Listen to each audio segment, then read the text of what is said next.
எப்படி இருக்கு? என்ன இருக்கீங்க? குசியா இருக்கீங்களா? ஜாலியா இருக்கா? என்னது இது? எங்க போறோம்? எங்க போறோம்? எங்க போறோம்? அஸ்ஸலாமு அலைக்கும். Hi viewers, welcome to Chithima kitchen. பல வருஷம் பிளானுக்கு அப்புறம் நான் வந்த இடம் தான் குற்றாலம். ஃபைனலி வந்தாச்சு, அல்ஹம்துலில்லாஹ். நாங்கள் ஃபேமிலியாக குற்றாலம் வந்தபோது என்னோடய ஏஜ் 5 or 7 இருக்கும் சம்திங். இப்போ என் பொண்ணுக்கே 10 years ஆகுது. ஒவ்வொரு வருஷமும் பிளான் பண்ணுவோம் குற்றாலம் போகணும் அப்படின்னு சொல்லிட்டு. பிளானிங்லேயே போயிட்டு வந்த மாதிரி இருக்கும். சரி அப்படின்னு சொல்லிட்டு விட்டுருவோம், அடுத்த வருஷம் பார்ப்போன்ட்டு. பட் இந்த வாட்டி எப்படியோ அல்லாவுடைய நாட்டத்தால் ஒரு வழியாக குற்றாலம் வந்தாச்சு. நானும் ஒவ்வொரு வாட்டி யோசிப்பேன், அப்படி என்ன இருக்குது குற்றாலத்தில்? போனவங்க திரும்ப போயிட்டுருக்காங்க, இந்த வருஷம் போனவங்க அடுத்த வருஷமும் போகிறாங்க, அதுக்கு முன்னாடி வந்தவங்க கண்டினியூவாக போயிட்டுருக்காங்களே, ஏன் தான் அங்கேயும் ஒரே இடத்துக்கு திரும்ப போகிறாங்கன்ட்டு. பட் போய் பார்த்தா தானே தெரியும். எதாக இருந்தாலும் அனுபவித்து பார்க்கும்போது தான் அதனுடைய அருமை புரியும். அந்த மாதிரி தான் எனக்கு இந்த ஃபீல் இருந்துச்சு.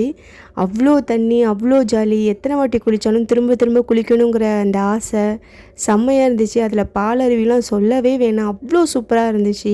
பாலருவிலாம் போய் நின்றீங்கன்னு வைங்கண்ணா, படார்னு அடிக்கிற அடி வாங்கினாலும் பரவாயில்ல, இன்னும் சத்த நேரம் நிற்கலாம் அப்படின்னு தான் மனசு தோணிக்கிட்டு இருந்தது. எத்தனையோ டூரிஸ்ட் பிளேஸ் போயிருக்கோம், அகைன் திரும்ப அதே இடத்துக்கு போகும்போது சம்டைம்ஸ் யோசிப்போம் போகணுமா அப்படின்னு சொல்லிட்டு. பட் இந்த குற்றாலம் மட்டும் என்னோடய அனுபவத்தில் இன்னொரு தடவை போகணும் அப்படிங்கிற ஹாஜத் இருந்துச்சு.